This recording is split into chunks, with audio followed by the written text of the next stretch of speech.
Welcome one and all to Umami Manga. I'm Petter and this is James. How's it going? And today we're talking about Volume 2 of Asadora. This volume starts to give us more information about these, supposed kaiju. I mean, at this point I feel like it's kind of safe to say that they are kaiju, or it or they, whatever. Whether Yeah, there's whichever one one it or is. several, yeah. Mm-hmm.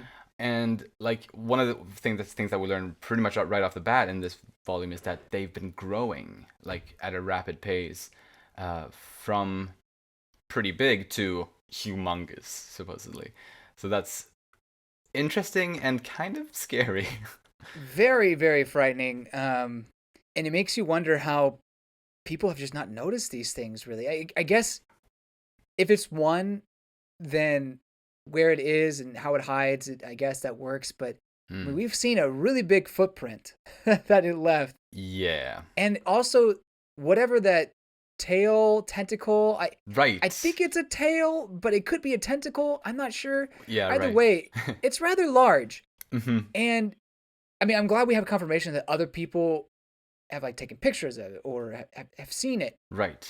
Because when they first see it in the first chapter or so of this volume, it feels like her Asa's family, the ones who have survived, don't even notice it, which I feel Yeah. like something that monstrous huge. You would be able to notice it. I feel like, but Right. so Yeah. that got me really confused. Um, but by the end of this volume, I'm 100% convinced that yes, these monsters are very visible, Mm. but just for some reason, people or the monster is able to hide itself in some way.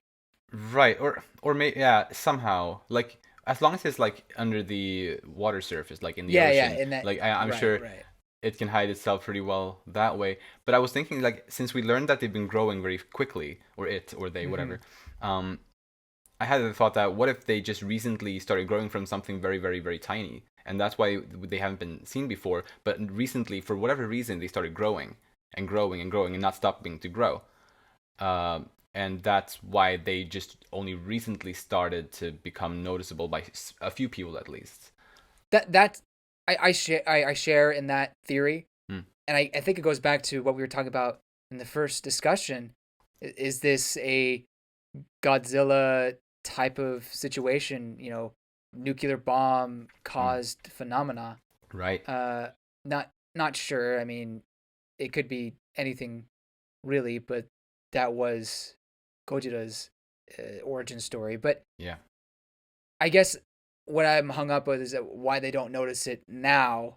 How is it able to avoid detection so easily? But I guess it's just is able to sneak back into the water pretty quickly. Yeah. Right. I mean, I guess it did have the storm as a cover. I guess when it was there. That's true as well. Hmm. Yeah. And in the jungle, I guess there's a lot of trees and stuff that it Yeah. supposedly hides in. So Yeah. yeah. Yeah. Speaking of the jungle, and since we're talking about Hmm. the monsters, the guy that went with the scientists, he he says Asa. Like what Yeah. the freak? That was Like so what? weird. What is that? How? Why? Like that?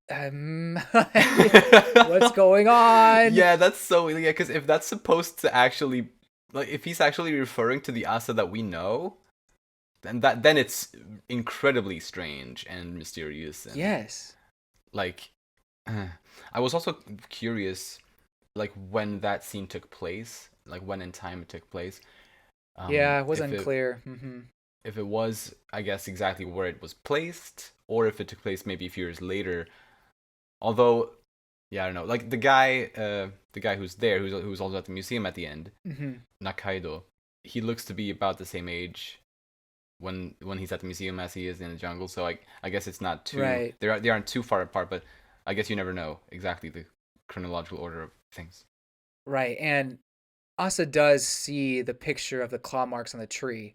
So at the Yeah, very least, that scene happens before she moves to Tokyo.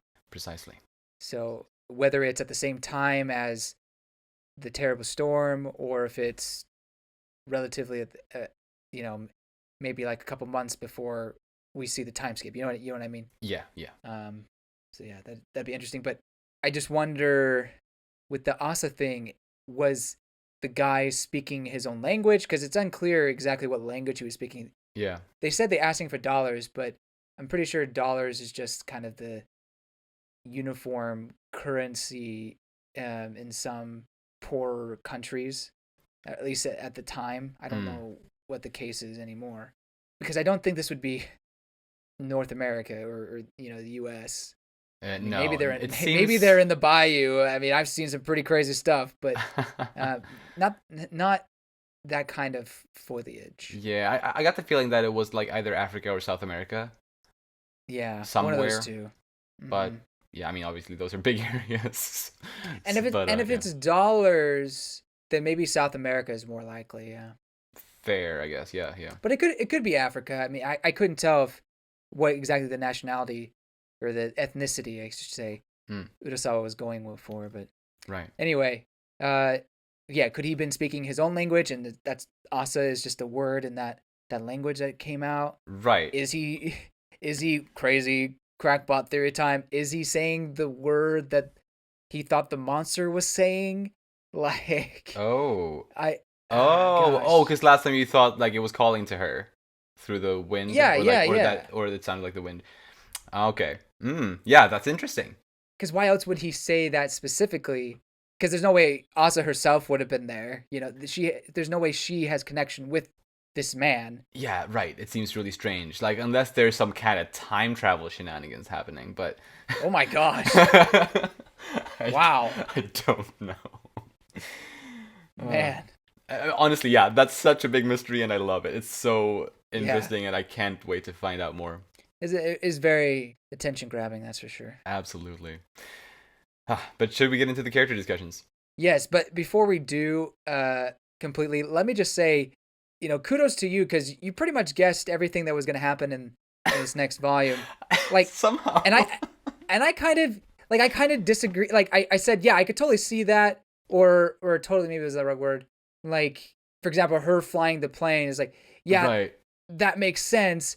But I thought, maybe that's just too Mary Sue-ish, or like, a little unbelievable. And to an extent, yeah. I mean, how does a person of this size pilot a plane like that? However, it was still amazing, and it's obviously established that she's very gifted when it comes to an airplane. So, I've made my amends with it, made my peace with it. Great. And I just think she's just obviously a very talented and gifted person. But anyway, so that was kind of like when I was reading, I was like, oh, Pedro was right. But you were wrong. You were wrong about Kasuga dying, or yes. You were very worried about that. Luckily, I was wrong about that one. Yeah. So, yeah, honestly, I got everything I wanted from this volume. You did. You really did. You win. My predictions that I wanted to happen happened, and my predictions that I didn't want to happen didn't happen. So, perfect. Win-win.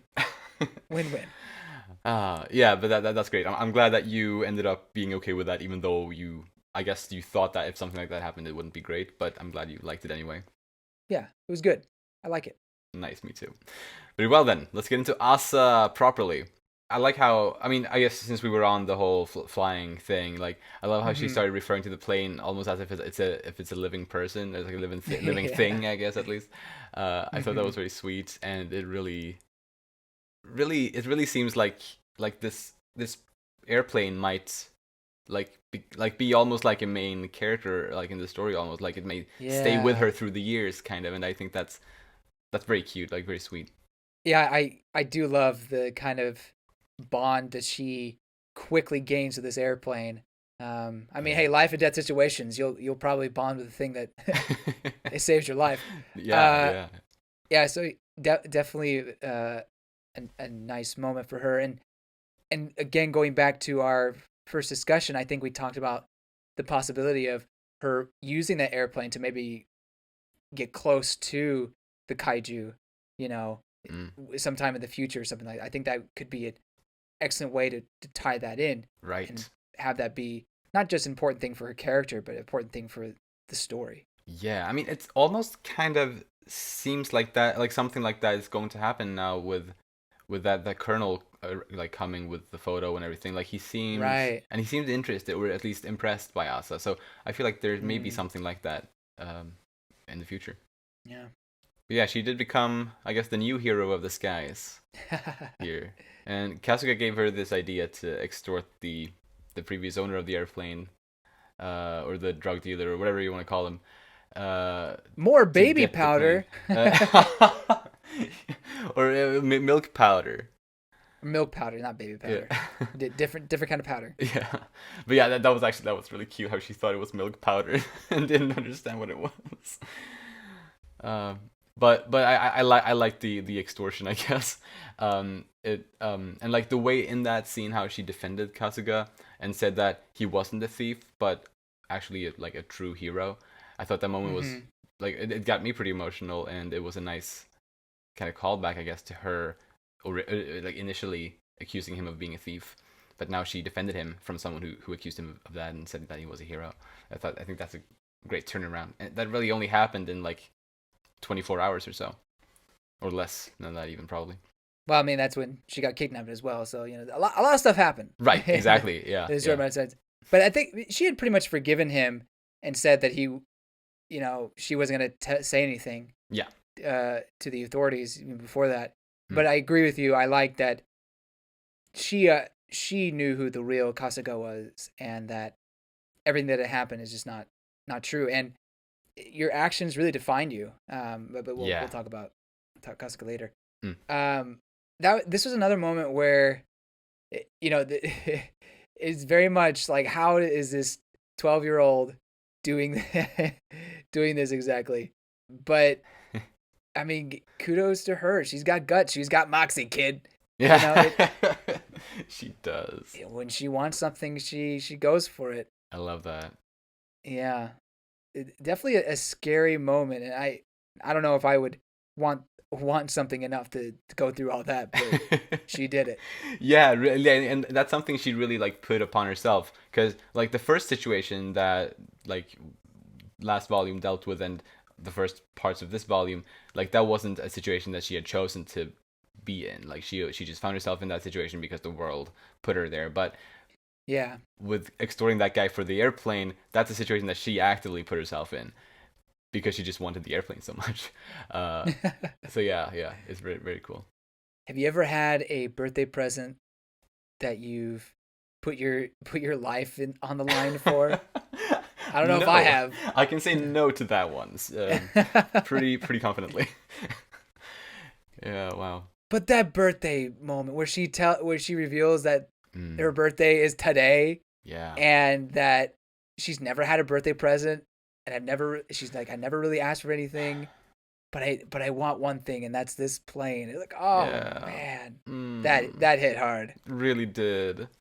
And also at that time you didn't know for sure if Kazuga was hearing that. Um, I think he kind of caught the last part of that monologue, Mm. quote unquote. But yeah, yeah, it was so good. And actually, that got me thinking. I wanted to figure out like what is actually Asa's birthday, and so I looked up.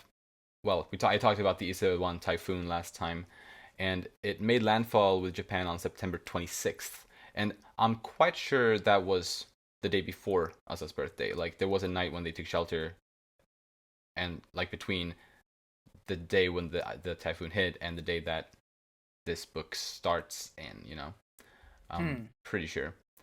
Which would mean that Asa's birthday is September 27th Ah, okay. I get you. I get in you. that case. And I wonder if the newborn brother of hers was born on the 26th or 27th.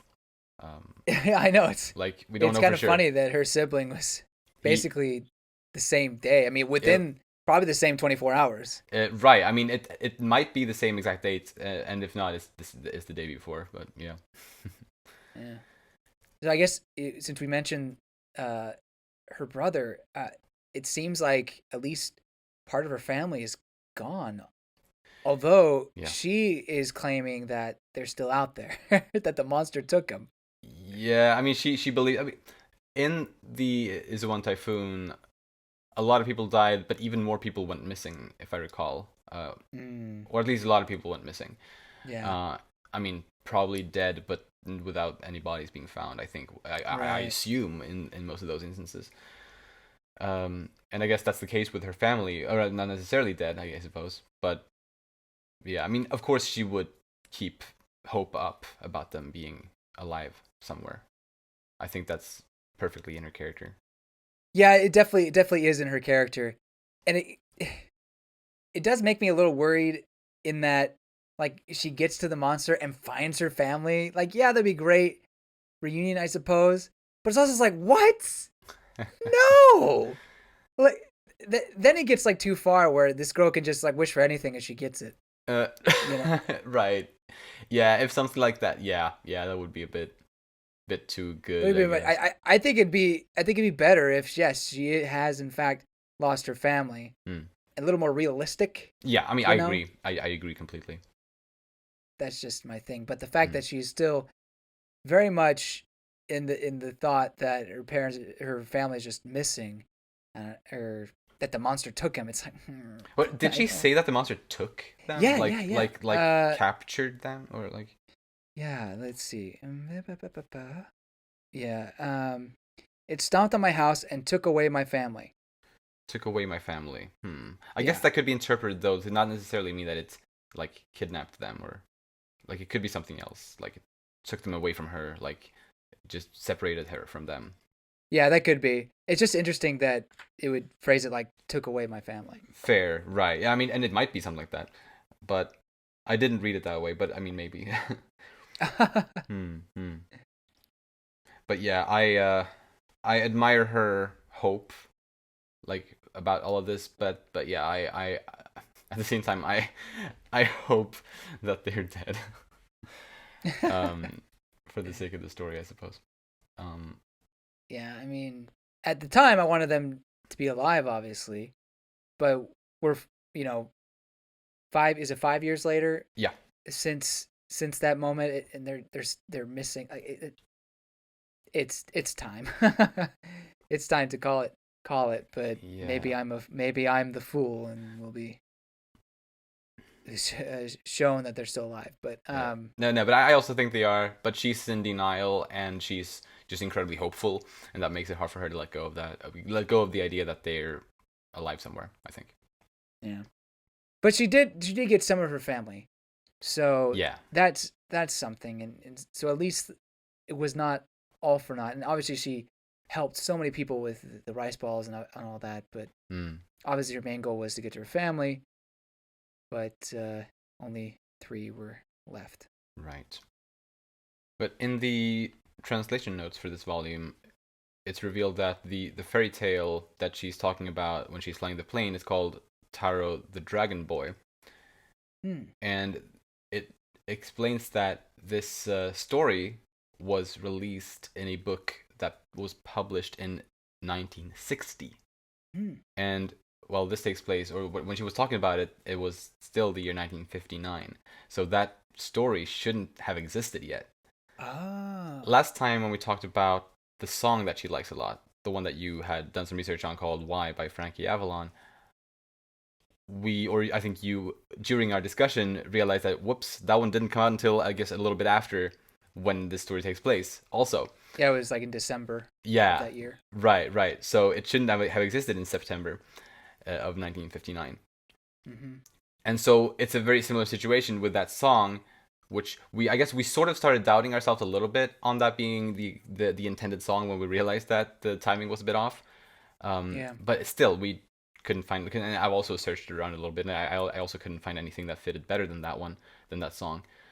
And also knowing now that Taro and the Dragon Boy was mentioned in the story, even though it shouldn't have been out yet, it makes me feel kind of safe. I think that Frankie Avalon's "Why" is the song that is the intentional or the intended song that Asa likes a lot. Uh, there's supposedly kaijus existing in this world, so if some release dates are a bit off, like it, it's already not the real world. Yeah, I guess Mm-hmm. So I think we aren't supposed to, I guess, take everything too seriously with historical events and stuff like that. Mm. Even though obviously it is historical to a large extent, but maybe not 100%, and or evidently not 100%, because with the story, the Taro, the Dragon Boy, because of that, I think the Why Frank by Frankie Avalon is very safely the correct song. That was a good bit of detective work from you, Peter.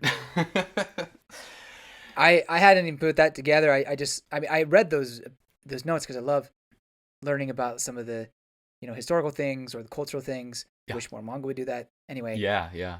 I read that, but I didn't think about it had releasing in 1960, Mm-hmm. a year after the first volume. So Yeah. yeah, that's a good point. She sings that song, the Y song, Yeah. and is in a way kind of calms her down, Yeah. or tries to make her happy when she just found out that her home was destroyed. Right. Yeah. She was trying not to cry. Yeah. Yeah. And I wonder if that will be a song that returns, maybe. And I I hope would really so. love for her to find the name of this song. Like that Yeah. would be so nice at one Mm-hmm. point. Even though like the song is probably not as hot anymore, it's not as No, probably not. popular. Like it's still, I'm sure it's still a song that she has a soft spot for, even though she might not have heard it in a few years, perhaps. Um, if she ever does find out what it is and who it's by and everything, I think that's gonna be a very nice moment. There was a cover of this song that came out sometime in the 60s. Ah, So, and it did really well. So I wonder maybe she hears that right. and Yeah. it's like, hey, I know this song. That would be great. Yeah, I I like don't that. know. Or she just hears the 1959 version. Either way, would really like some closure there. Yeah, totally. But yeah, we mentioned the 5-year time skip. That's what I was trying to say. Yeah, And yeah. so we find ourselves in September of 1964, and only a day after Asa's 17th birthday. So it's really almost exactly a 5-year time skip, like almost to the day, Mm. 5-year Mm-hmm. time skip. And the 1964 Summer Olympics hosted in Tokyo, interestingly, didn't actually take place until October that year. So we're pretty close to that happening pretty soon. Because when I realized like this was a day after Asa's birthday, which is at the end of September, I was like, wait, Summer Olympics 1964, shouldn't that have already happened? But no, it actually wasn't until October, so that's still ahead of us and pretty close to it. I think it started in or on October 10th. So yeah, that's probably something that we'll see in the next volume, I assume. Nice. October's a good month. I really like October. Sweet, yeah. Well, actually, real quick, I wonder why. Yeah, I guess Summer Olympics, if you do it in October, is technically fall, or it is fall at that point. Yeah. But it's so much cooler, like than doing it in August or Yeah. July, whenever they do it. Right. Yeah. It's so hot that time of year.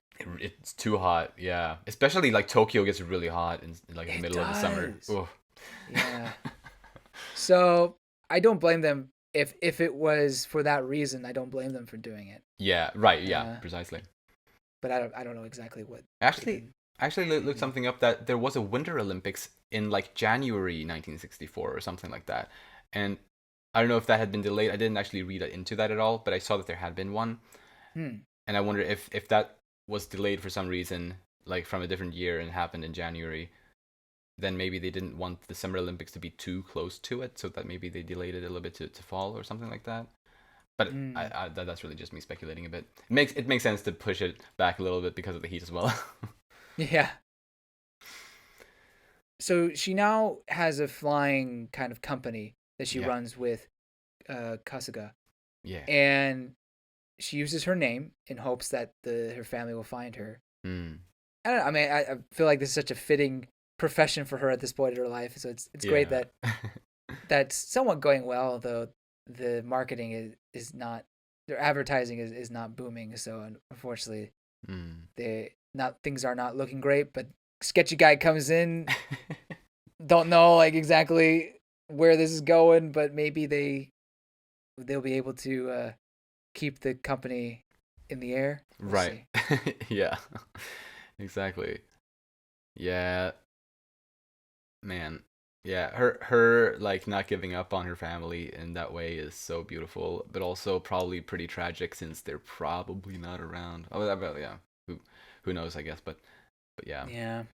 it's cool. And I also loved how Asa just really snapped on that guy who told her to fly in a swimming suit.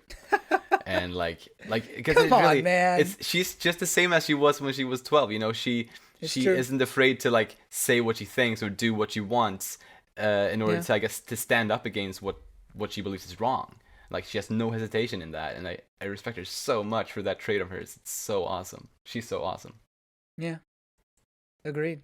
And according to Kasuga, she is a reckless pilot. And I wonder if that's going to come into play, like if we see her flying more. Because we haven't seen her fly too much. Like, or well, we saw her flying when she was 12 as a beginner, and we saw her doing that show, but we haven't seen her like do Uh-huh. like I guess serious actual flying in like a, I guess, a bigger scene sort of. And I wonder if her recklessness is going to show whenever we get to a scene like that. I could totally see it. Yeah.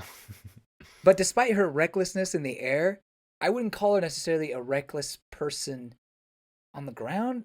Like very, very go-getter, strong, uh takes command in some ways. Mm. Although not, I wouldn't say overbearing. Yeah, yeah. Although maybe to her siblings she may seem that way. Uh Yeah. but it's almost like her attitude kind of changes when she's in the cockpit. And I guess maybe that's similar for Kasuga, who kind of takes on the hero of the skies persona when he's behind a plane, Yeah. or in a plane. Mm, mm. Um, not, I mean, I'm not trying to say there's anything there. Just it's interesting that she just feels so confident and maybe overly so when she's in the cockpit versus when she's on the ground. She's confident. Don't get me wrong, Right. but it's much less cocky and maybe a little more I don't know, kind-hearted. It makes me sound like that she's a jerk in the sky. She's not. No, It's no. just kind of different. I don't know. I probably didn't Yeah. explain myself very well. Right. No, no, but I get it, and like because it is true. At least the recklessness part of it is Yeah. definitely true. That she doesn't really come off as a reckless person in the same way on the ground. Maybe by reckless he means that she's prone to putting herself in a situation that might be lethal or dangerous to her, which is more likely to do when you're in a plane than when you're outside of, like when you're on the ground. Like, so maybe it's not a personality shift, but more so that she is in a plane, which is more dangerous than just walking on the ground. I mean, that's true. Could be that, but I see your point as well, though. No, no. I'm actually making a different point now. Oh, But also, she is pretty reckless in putting herself in danger actually, you are on the right. ground as well. I mean, we True, just had this true. whole thing where she kind of conned the con man, True, you she know? did do that. She did do that. So maybe I'm just, maybe, you know what? Forget the last 5 minutes or so. It never happened. Yeah. She's a reckless person. She is, yeah, in and out of the cockpit. She is a reckless person. Wow. Uh, Hey, but I'm glad we had this conversation. yes, very great. Ah, but yeah, I mean, but yeah, she's a lot of things though. She is reckless, but she's also a good friend, Yeah. as we see when she's talking to her classmate Yone, uh, who is, you know, she notices that something's upsetting Yone, or like there's something wrong, and she really showed, or she really made an effort to show her support, even when Yone was sort of like, there was moments when she was kind of backing out, and like she didn't really feel like telling Asa about what was on her mind, but Asa kind of just continued showing her support there, even though Yone was kind of backing out of it, which eventually resulted in Yone opening up to Asa, and probably, you know, which was probably a good thing for her as well. So Hmm. I just really appreciated seeing that just really friendly and caring side of Asa toward a classmate. She kind of seemed more like a typical high school girl than she had before. I mean, not many high school girls are flying planes, working at a izakaya, taking care of their siblings. Yeah. But then, but she's at school. I mean, yeah, she's caught in a encyclopedia of animals, but I don't know. Yeah. She seems like she's just kind of still a normal girl in that instance. Right, and supposedly she had also been dancing with those girls before. It seemed like because one of them said like, "You're the only one who knows all these moves perfectly" or something like that. Mm. Um, so she had been doing stuff like that as well. So she does have a social school life. It seems like as well. Yeah, that's true. Well, the fact that know these moves perfectly, it's like another thing that she does perfectly. I'm really getting the feeling we're dealing with the Mary Sue here, but you know what? It's fine. It's not a terrible thing. It's not a terrible thing, and I think she's a great person. And yes, it's fine. It's Yeah, like like not. right. I've been sort of dreading thinking about it, but I've also thought about it. Like, yeah, she's just very naturally gifted Right. in a Very lot of naturally areas. gifted. And yeah, I take issue with characters like that, but I don't know, just the way she's written, she doesn't come off the way bad Mary Sue's come off, I guess. Yeah, and I feel like a lot of times Mary Sue's are hated on because they're kind of boring. They're not very interesting. Right. Yeah, they don't have like they're not challenged, Yeah, yeah, and so yeah. it's never exciting whenever they're in a scene because you know that they're gonna make it out and everything's gonna be all good. Right. And I don't think that's necessarily happening with Asa per se. I mean, yeah, there's some pretty incredible things that happen, but I mean, when we are only 2 volumes in, but I mean, so far they've been heart racing moments. So Yeah, right. Yeah, it's been incredible. And actually, yeah, is this maybe actually a Mary Sue that I really genuinely enjoy? I never thought the day would come. yeah, Like actually well written Mary Sue. Huh.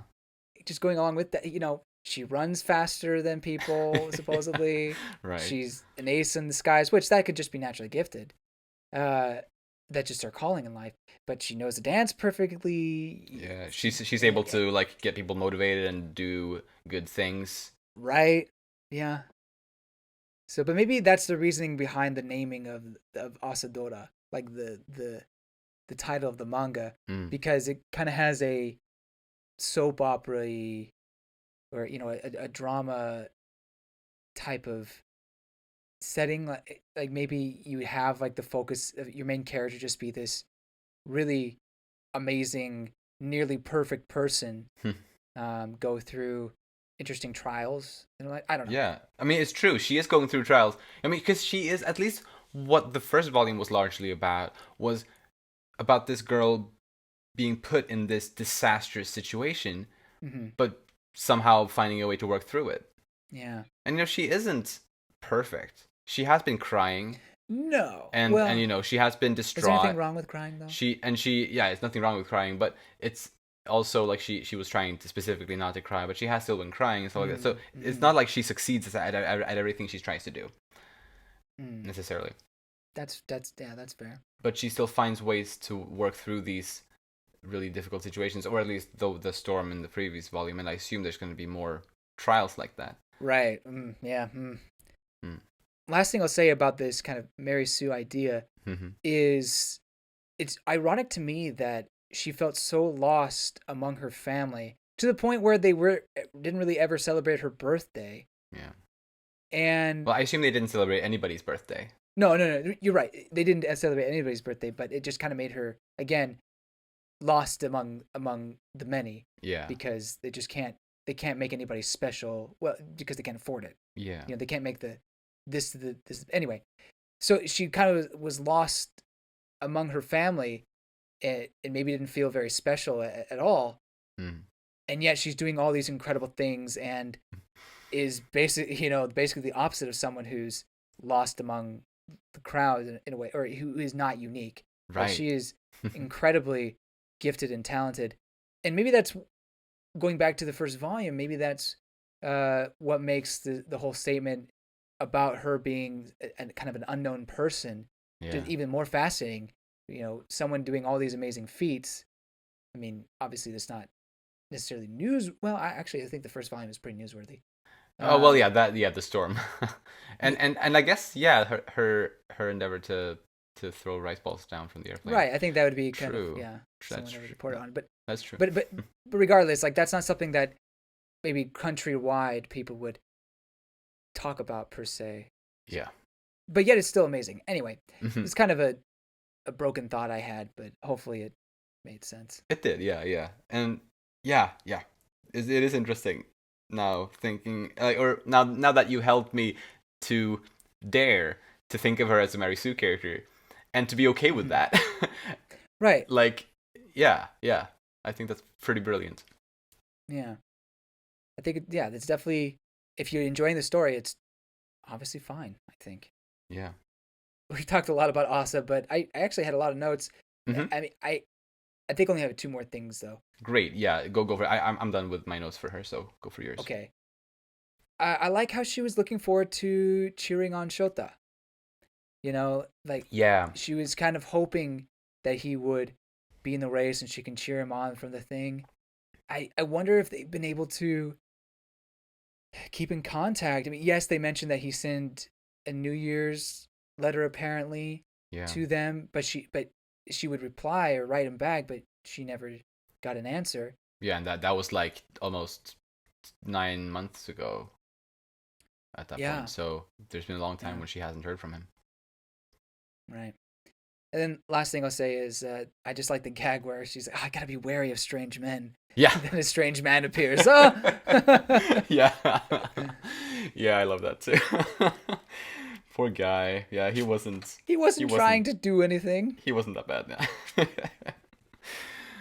uh, well then, shall we move on to Shota Hayata next? Oh, yes, let's do it. I thought this book showed even more than the previous one how rough Shota's family life is, Yeah, and man. like seriously, his family or his brother and brothers and father, like they can be really really unpleasant. Oh, not just unpleasant, abusive. That right? Physically Yeah, abusive. exactly. Which yeah, we didn't. I mean, we understood that they were pretty bad to him last volume, but yeah, Like verbally, actually, yes, we mm, understood that. But mm, they literally were punching him and yeah, yeah, it just it's terrible. not great.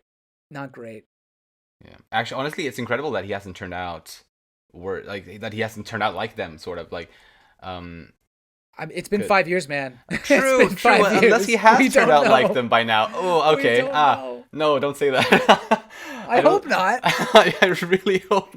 Oh, shit. But yeah, you're right. Maybe he has turned out like them in the I past don't 5 years. think that's where he's gonna go, but Yeah, that could hmm. be a plot point. It That could could be, be. It could but I don't be. think so. But yeah, I don't. Yeah, I'm gonna choose to also not think so for now. Um, but regardless, assuming he is the same Shota as he was back then, or at the very least that he's remained a good guy, um, I think it's reasonable to think that Asa's influence on him has kind of helped him be a better person than his father and brothers. Yeah. Because she has such a positive outlook on life, and just the way she is, I think has a good influence on people. I think it's thanks to him having become friends with her that maybe he turned out better than the rest of his family, potentially. I hope so. I really do. And I actually was kind of hopeful in that when he kind of runs off and says, I'm gonna go to the Olympics. I'm gonna do my best. I'm not gonna let uh, Asa show me up. I'm gonna be great. And he did like, see her as kind of a goal in mind for him. Like I'm gonna be just as great as she is. Mm, And so I was hopeful like we'd get something along the lines, right. or see him succeeding in something. Yeah. And yet we get to this point in the story we haven't seen him in the time skip, Mm-hmm. and he supposedly didn't make qualifying for the Olympics. Precisely. So that has me really worried that he's gone. Maybe he's really, really hard on himself for not doing that, and I'm sure his family's Yeah. maybe even disowned him. Right. I hope It not, could be but really bad. Is the thing. Yeah. Yeah. and I'm worried that his mentality is that I can't let Asa show me up. I wonder if that's really eating at him, and he's just like, Hmm. I Like don't know. if that's That turned that into could to something bad, you mean? it could Like some kind of resentment, maybe. maybe I mean, yeah, maybe that would be interesting, but incredibly tragic. it would be really tragic, but then maybe he gets over that, and then something Yeah. happens, and then good things. But Mm. I don't know. I'm just the fact that we haven't seen him and he didn't make the Olympics really has me worried. Same, absolutely. So I really hope we'll get to see him next volume to find out Yeah. what's been up with him. Really hope so. Is that all on him? Yes, yes. Then let's move on to Haruo Kasuga. I guess he must have been a pretty great flight instructor. I mean, he made a 12-year-old land a plane twice. It's pretty amazing. But I mean, I liked how, and I'm sure Urasawa did his research, but I love how he kind of explained it. Keeping the plane level, making you don't, when you bring the plane up, you don't see the ground. Yeah. It made sense. Like, obviously, I've never flown a plane, but like it felt logical, and it felt, I guess, comprehensible. Yeah, and I admire, despite the fact that he was passing out from blood loss, he was able to come up with the plan for Asa to get her plane. Yeah, and, exactly. I mean, the man. I mean, he's amazing, and not just that, but also the fact that he kind of snaps out of it in one moment. It says, I'm the heroes of the sky," and that just he's just a different person when he's up there, and I don't know, it's incredible. Right. And I think it testifies to the fact that when people are in the space where they're comfortable, where they know what they're doing, they can really be different. Right. And sometimes if they're in a situation where it's just not them, then they suffer. So right. I really like that. Yeah, it's really cool, and especially since we saw his backstory kind of in the last volume, and we saw how shitty his life was when he wasn't flying a plane, and that the cockpit really is where he belongs. And again, I was so happy that he survived this because I did really have that strong feeling that he would bite the dust in this volume. But yeah, so relieved that he's fine, and even 5 years after he got shot, he's still doing fine. So that's great. Yeah. I wonder if he flies anymore. Right. Yeah. I guess we don't know for sure. Maybe he takes Asa's plane on a joyride from time to time. Yeah, right. Yeah, he can do that. I was a bit shocked at how rough he got with Asa when she came into the room and recognized the creature in the photograph. Yeah, that was kind of surprising to me.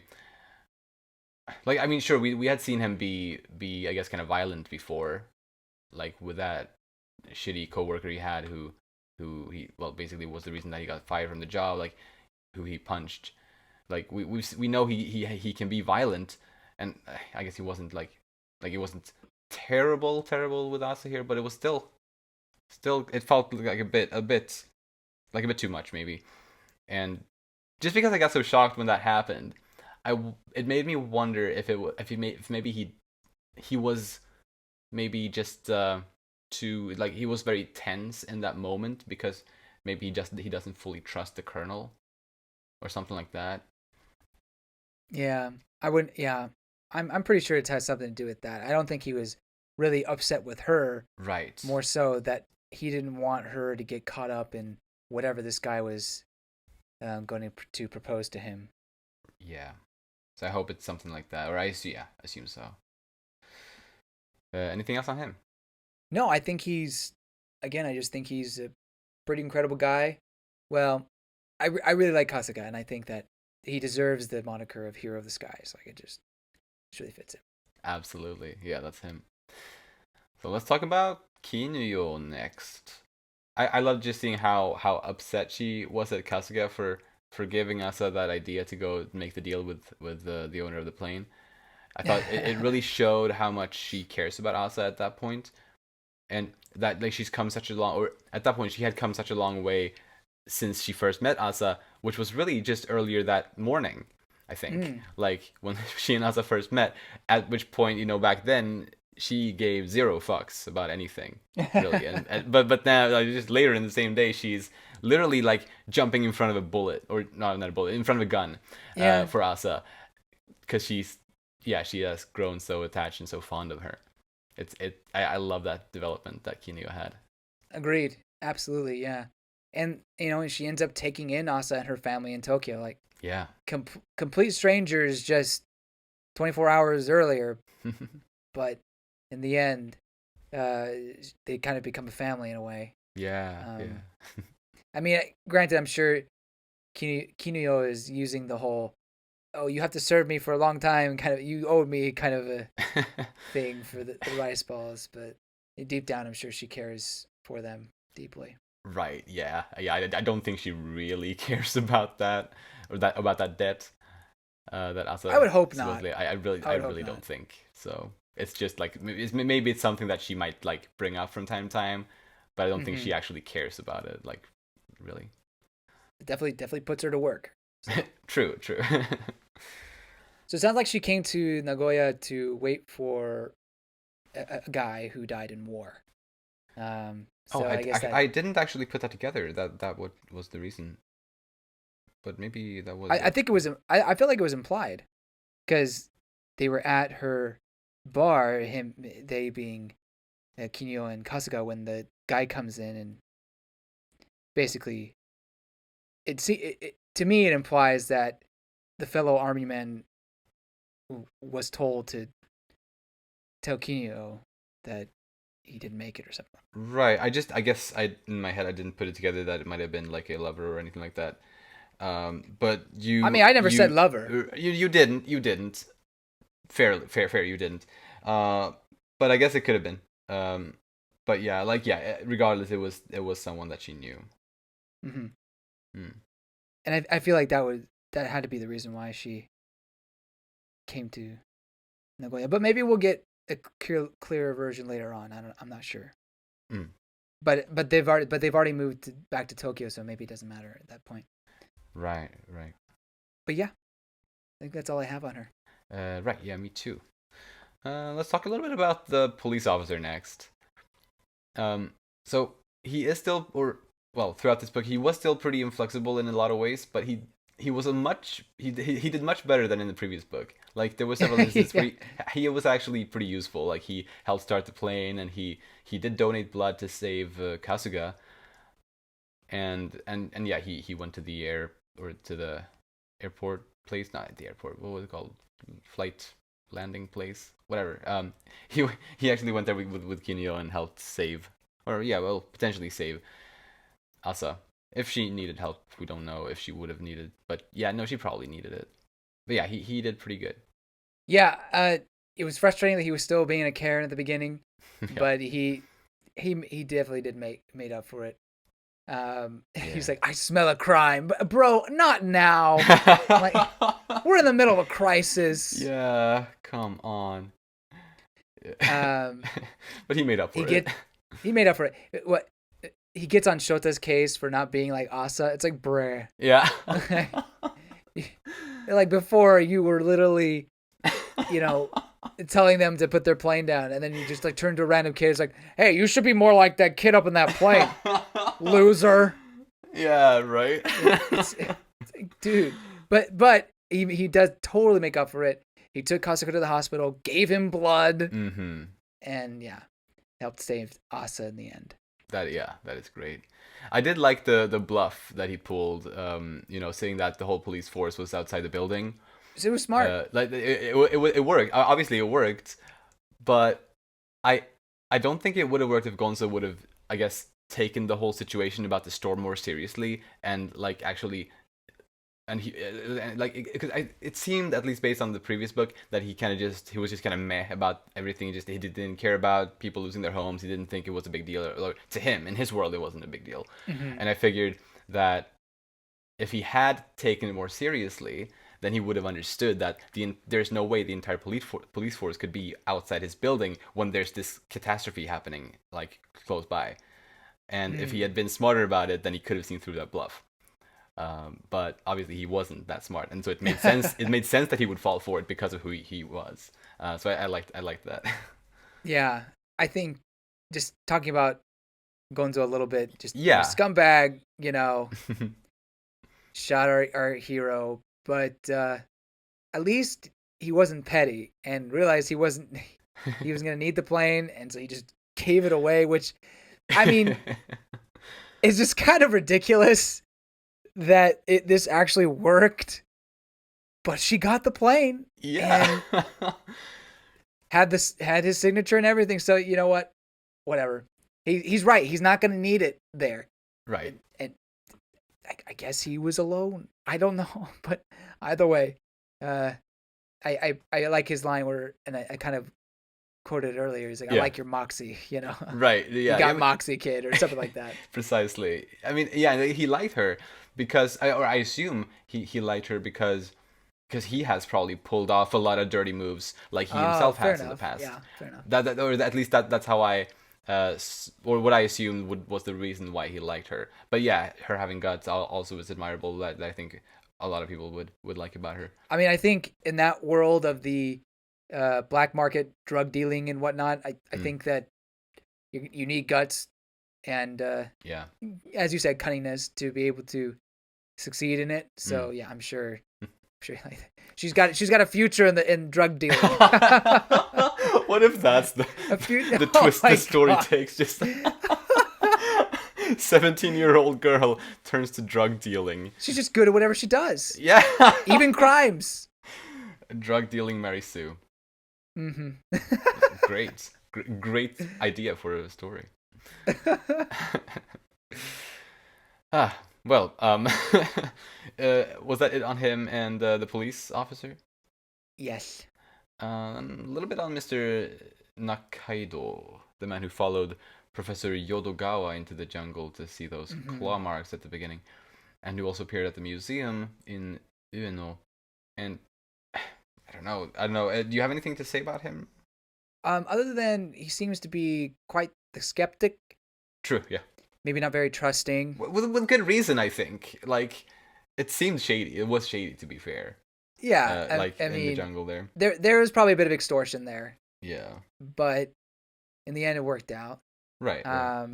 But I just think, as his personality, maybe he'll be like that, even with Asa or any other characters. Because I feel like at the end of this volume, there's definitely setting up where maybe not just Nakaido, but also Professor Yodogawa are brought into the story in some way. Yeah. That's just a prediction, I guess. But yeah, no, but I'm really excited to see what his and Asa's meeting is gonna lead to. That's right. probably what I'm the most excited for, like in the immediate story right now. Yeah. Next we got Colonel Minoru Jisoji. Mm-hmm. Kinoyo immediately says that she has a feeling that he brings bad luck. That made me worried. Well, he's definitely got the face for it. Yeah, and the outfit, like he's totally shady. Yeah, and as we said when we talked about Kasuga, like it seems like maybe Kasuga is a bit on edge with that guy around as well. So, and he supposedly knows him at least to some extent. So maybe we. Well, he was his teacher at the academy, the gunnery academy. Yeah, like he specified that he never actually worked under him, but yeah, he did have him as a teacher for a while. So yeah, since he actually knows him, I think there is reason to worry, since Kasuga seemed a bit on edge. Yeah, for sure. I wonder what they're wanting to do. Maybe it's a little too typical of government related thing. I mean, I have no idea if this man is government. Maybe he. Yeah. Maybe he's unaffiliated, but there usually is some sort of big organization that tries to take the monster for themselves. You know what I mean? Like tries to control it. Yeah. I feel like that's kind of a stereotype, right? Or trope. It is. Yeah, I would say so. Yeah. So maybe that's kind of the angle Urasawa was going for with Jisoji. Right. But I'm not entirely sure. It does seem that something shady is happening with him, especially the fact that they haven't been seen since that night. Right. Yeah. They've been out for like a whole day. Yeah, man. On the one hand, or on the other hand, I mean, it would be nice if this was just Jisoji wanting to protect Japan and just seeing that there's potentially a catastrophic creature nearby. Right. And he just wants to gain more information. And it's not so much that they want to control it and that kind of evil things. Right. But Yeah, that would be refreshing. that would be nice. Yeah. I mean, and I could maybe see that too. Like, I hadn't actually thought about it being like one of these like big organizations wanting to control the beast kind of thing. I hadn't considered that until you brought it up. I guess I was just kind of at a loss. But I mean, both of your ideas there, I think, are possible. Maybe the first one even more possible, just because it is, as you say, a trope to a degree. Mm-hmm. But yeah. I just didn't really know what to expect from him, other than him just having a bad vibe. Kind He of. is a mystery. Yeah, for sure. Anything else on him? Yeah, they just about Yokosuka that they mentioned. It's a former Japanese military base turned into a U.S. controlled one. It's one of, if not the biggest, military ports in the Pacific. And I've been there a couple times, and it's in Yokohama area. Yeah, I mean, it's a military base. I guess there's nothing much else I can say about that. But it is interesting to see references to these bases that I've really kind of lived in and grown up. We mentioned in Kaiju number 8, right? The military base that I grew up in and how it's mentioned there. So it's just really really fascinating to see some of those. You've just been to all these places where there's been kaiju in different mangas. You're right. No, just watch. The next time they see a kaiju, they won't say Asa, they would say James. Yes, that's the opening scene of the next book. Am I self-inserting myself into the story? I guess I am. I was the Mary Sue all along. And this would also, I guess, put some more, give some more promise to my time travel theory. I don't know how you go on from there, but I don't know either. Let's move on to the next character, Yone, the girl or the classmate of Asa's. Yeah, she was scouted by a pop star agency without her friend, and so now she feels pretty bad about that, and she wanted Asa to tell Miyako for her. I guess that's kind of her struggle at the moment. Pretty rough situation, but I mean, there are bigger things going on, but no, but obviously still, bigger things going on. But for her, I mean, I understand that being a pretty shitty like situation right now. It's a tough situation, but and she's a young teenager, and we make mistakes, but going through a friend to tell your other friend about something, that's not the way you do it. I know it's hard and awkward, but right. And maybe she will get upset, and maybe this will kind of hurt your friendship. But I guarantee Miyako hearing from Asa about this news is not gonna be good. I don't see it going really well. I've honestly, I feel like she'd be hurt. Right. That Yone couldn't tell her. I mean, I don't know. Maybe I'm just projecting here and just like that's how I would feel. Yeah, no, but I mean I agree. I do agree, because I mean she's already gonna be upset about, or at least to some extent, a little bit upset at least about Yone being scouted and not her. Right. Like that is already something that she would be upset regardless of who told her. Probably. Like maybe to a degree she would also be happy for Yone, but for Yone to not even be able to tell that to her, that would be just extra bad, I guess. Yeah. And maybe Asa is there when Yone tells her. It's kind of there as a support for both friends. I think that could be a good way to go about it, especially if they are good friends, and it seems like they are. So that's my suggestion. And ask James here, giving personal advice. Yone, that's my suggestion to you, is to bring Asa. You really are putting yourself into the story. Come on, you don't do this? I wish I could do this.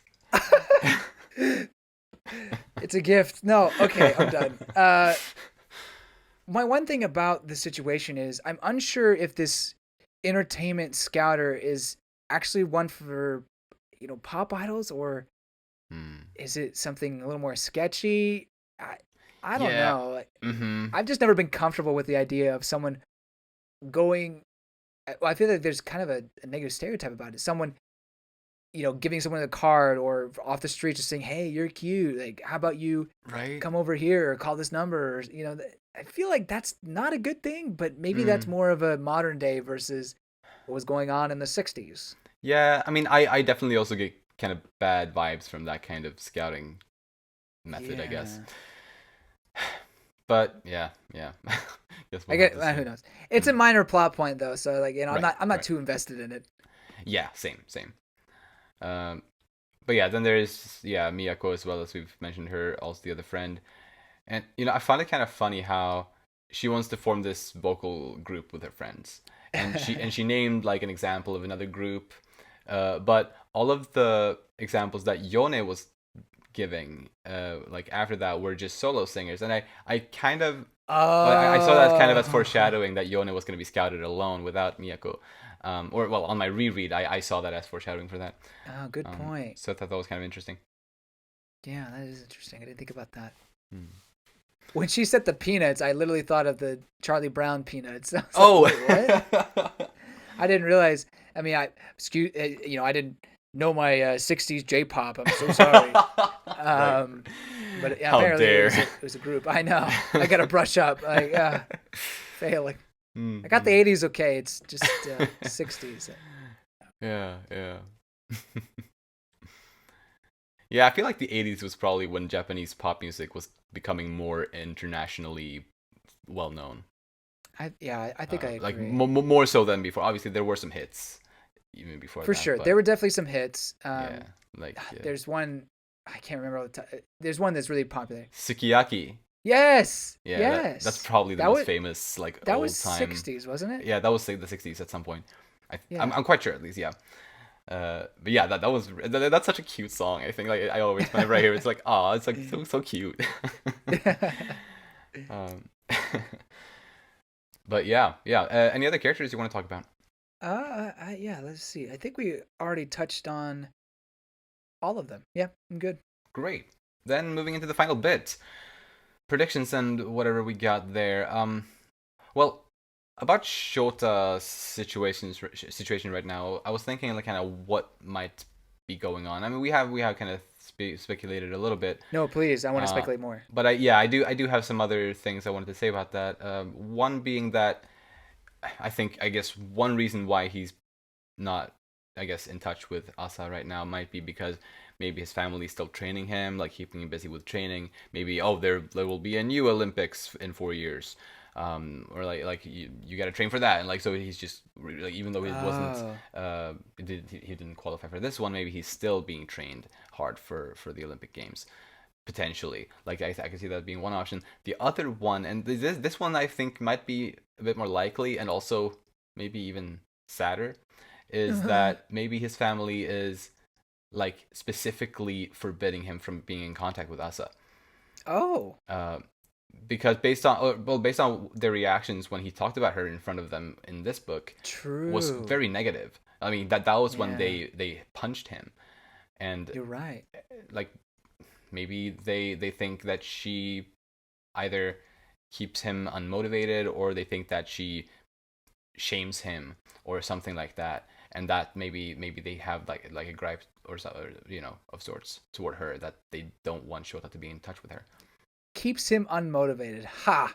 I Little mean, do they right? know Yeah, like she it's that yeah. I mean, she it's is. silly, but I could see them thinking so. No, no, no. I totally do. I agree. That they Mm, would totally think that, but it's just so ironic because right. that's the exact opposite. Yeah, You know, yeah. it's not them, the brothers. I mean, yeah, maybe that was originally, but it's more so that he wants to measure up to us anyway.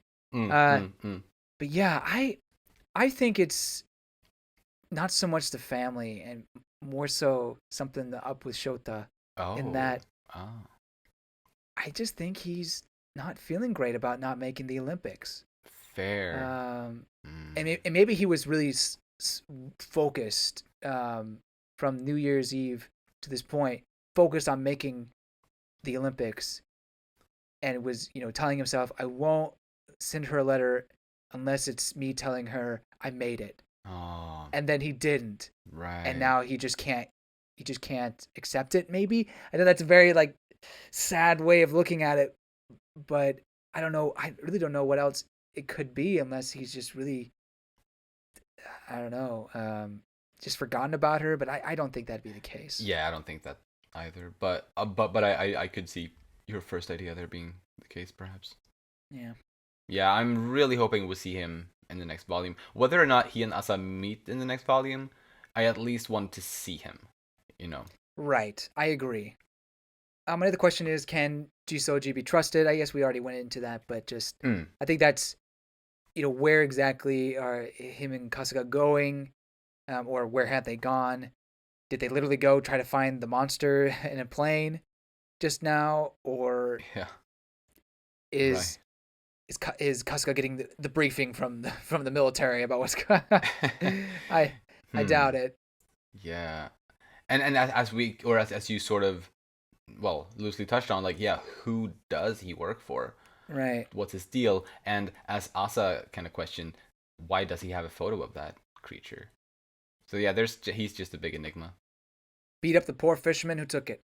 Oh no. Give me that. No. Oh my god, it's like the beginning of Return of the King with Smeagol or like in the rain or something. I don't know. That's the image I got in my head when you said that. It's my birthday. I yeah. want that's actually what happened with Asa and the plane. She's like, "It's my birthday. I want it." Oh no. No. Anyway, what is this? What is this episode? What is this episode be? I don't know, but I like it. Whew. Yeah, So I yeah. have one last question: Mm, Is will there be another disaster sooner rather than later? So because the first volume yeah. had a lot of disaster, and the second volume was kind of the aftermath and you know uh, them saving people and whatnot. I guess that happened in the first one too, but Mm, it feels like if you're going to be dealing with kaiju, especially in Japan, there would maybe need to be more uh, events that happen, um, right. especially since we already have one that is historically, you know, at least for the most part, historically accurate. Yeah, yeah.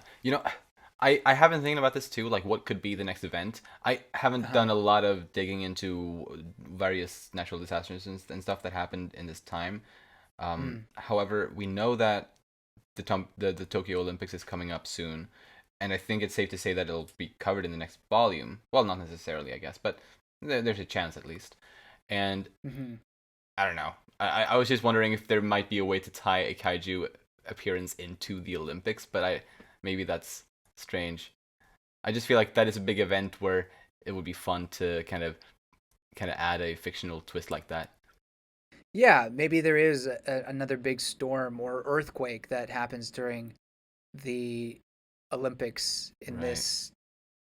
in this realm, in this reality. Right. Yeah, right. Either he adds something like that or maybe there is something that he could kind of spin off on more, like an actual thing that might work. Mm. Though I don't again I don't actually know.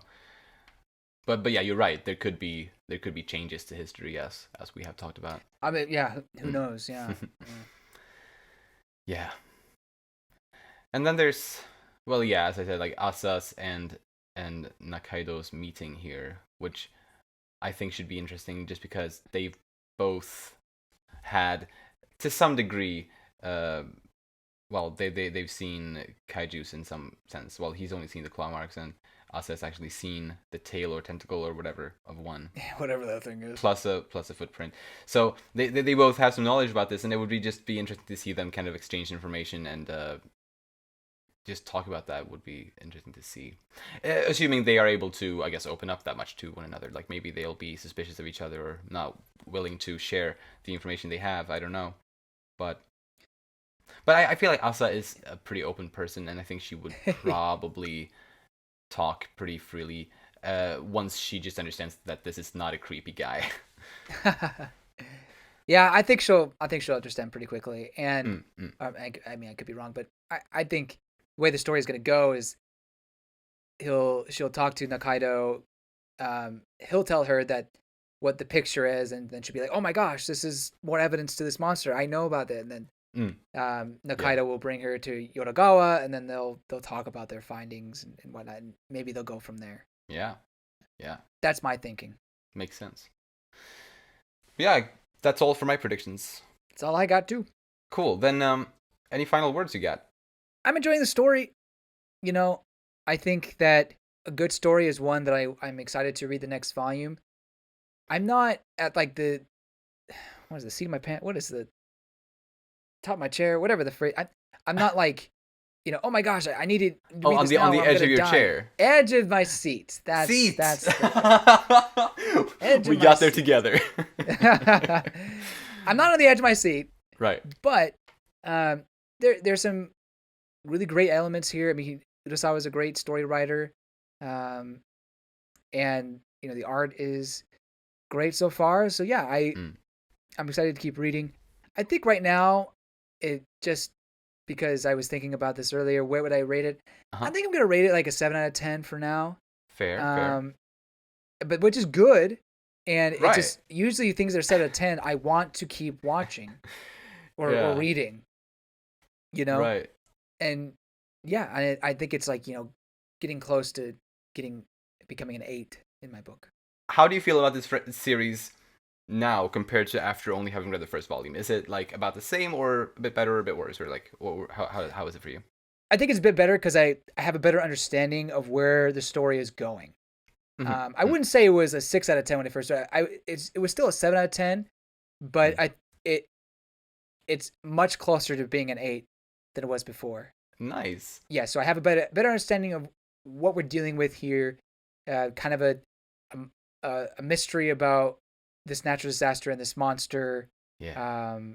And a girl who is really incredible in almost everything she does. She is. And to me, I definitely had the series at a solid 8 out of 10 after the first volume. Now, I'm inclined to give it a 9 already, which feels wrong almost, just because we're only 2 volumes in. But according to your scale, that's a masterpiece. Yes, that's how I rate my stuff. A 9 equals a masterpiece, and I feel like this, like, to me, it is. Okay. I can't deny how much I'm loving this. It's a great story. I have a hard time exactly saying why or how or like, but it just speaks to me. It appeals to me so much. It did ever since the first chapter of the first volume, and it did throughout this volume as well. And I cannot wait to read volume 3. I probably will start reading it immediately after we end this recording here, because this has become easily one of my new absolute favorite mangas that I've ever read.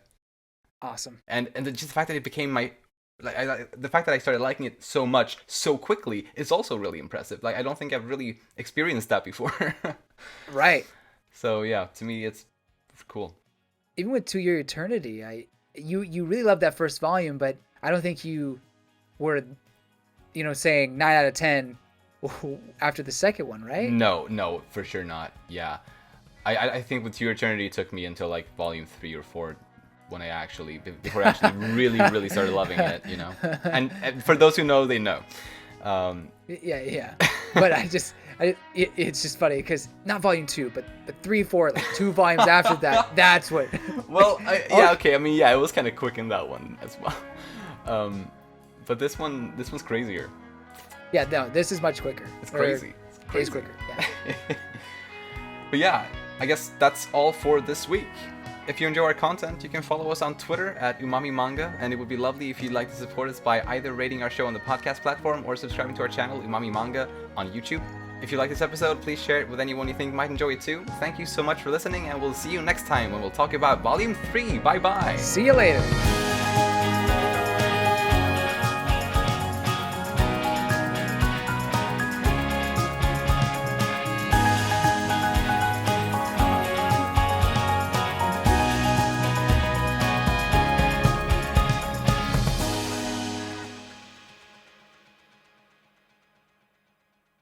If there is life out there, and they Yeah. were able to get contact with our world. I would love to see their reactions to just how, not necessarily how our society works. I mean, that's one aspect of it, but just how our planet works, Yeah. just how our Definitely. ecosystem. I would love to see like, what, you guys got leaves? What is that? Why is Right. everything green? Yeah. So weird. Why is there so much water? Yeah.